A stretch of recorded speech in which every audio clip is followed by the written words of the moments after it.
নির্বাচনের ফলাফল প্রকাশ হতেই চূড়ান্ত উত্তেজনা ছড়ালো এলাকায়। এই কেন্দ্রে দেখা গেল ত্রিমুখী লড়াই।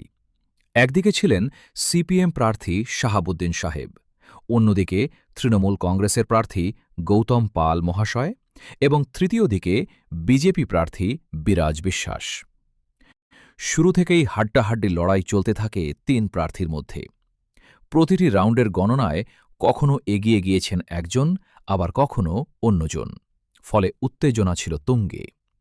তবে শেষ পর্যন্ত সব জল্পনার অবসান ঘটিয়ে জয় ছিনিয়ে নেন বিজেপি প্রার্থী বিরাজ বিশ্বাস।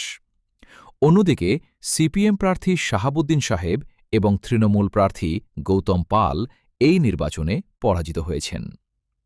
জয়ের খবর ছড়িয়ে পড়তেই বিজেপি শিবিরে শুরু হয়েছে উদযাপন, অন্যদিকে পরাজিত শিবিরে নেমে এসেছে হতাশার ছায়া। এই ফলাফল ঘিরে রাজনৈতিক মহলে নতুন করে আলোচনা শুরু হয়েছে। আরও আপডেটের জন্য সঙ্গে থাকুন।